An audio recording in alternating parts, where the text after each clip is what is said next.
Live Maharashtra digital news, हक्कासाठी लढणाऱ्यांचा बुलंद आवाज. आपण उभाटा गटाकडून उमेदवारी अर्ज दाखल केलेला आहे. काय प्रतिक्रिया आहे? गेल्या अनेक वर्षापासून प्रतिष्ठित असलेली या स्थानिक स्वराज्य संस्थेच्या निवडणुका तब्बल 8 वर्षानंतर कार्यकाळ संपून 3 वर्ष झाल्यानंतर सुद्धा या निवडणुका होत नव्हत्या आणि आता या निवडणुका या ठिकाणी होऊ घातलेल्या आहेत. येत्या 15 तारखेला जानेवारीच्या या निवडणुका होणार आहेत. या निवडणुकीमध्ये मी स्वतः शिवसेना उभाटा या पक्षाकडनं प्रभाग क्रमांक 5 मधून निवडणूक लढवत आहे. निश्चितच आपण पाहिलं असेल की गेल्या अनेक वर्षापासून परभणी शहराची जी दुरावस्था झालेली आहे, महापालिकेचं नियोजन संपूर्णपणे कोलमडलेलं आहे आणि 20 वर्षापासून मागच्या आपण पाहतो की एकाच व्यक्तीची सत्ता या ठिकाणी या महापालिकेमध्ये आहे आणि सगळी अनागोंदी कारभार या महापालिकेच्या माध्यमातून आपल्या वाट्याला या ठिकाणी आलेला आहे. शहर अगदी भकास करून ठेवलेलं आहे. शहरात कुठल्याही प्रकारचं रस्त्याचं असेल, पाण्याचं असेल, कचऱ्याचं असेल, कुठलंही नियोजन या ठिकाणी नाही. अनेक वर्ष धुळीचं साम्राज्य या शहरामध्ये या ठिकाणी आपल्या सगळ्याच्या वाट्याला आलेलं आहे. अनेकांना आजार या ठिकाणी फुफ्साचे जोडलेले आहेत त्या धुळीमुळे.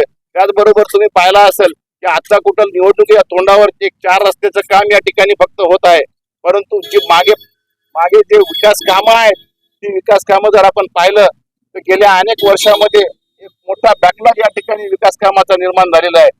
मागच्या 20 वर्षाच्या यांच्या सत्ताधाऱ्यांच्या या सत्ता काळामध्ये कुठलं एखादं काम ठोस असं तुम्हाला जर सांगता येत असेल तर पब्लिकनं आणि जनतेनं सांगावं की यांनी काहीतरी केलंय परभणीच्या विकासासाठी. कुठल्याही प्रकारचं नवीन योजना नाही.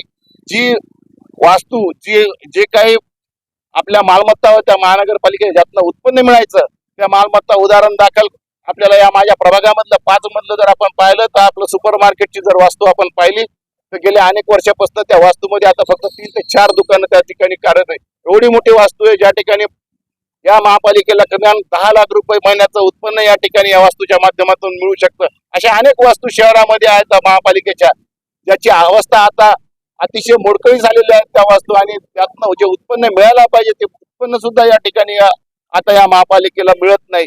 तर अशा प्रकारे ऱ्हास या ठिकाणी या महापालिकेचा या शहराचा या सत्ताधाऱ्यांनी केला आणि ही सत्ता बदल या ठिकाणी निश्चितच या वेळेला परभणीकर एक जाणीव ठेवून की बाबा आपलं परभणी, स्वच्छ परभणी आणि सुंदर परभणी कसं करायचं या भूमिकेतून यावेळेला बदल घडून आणतील.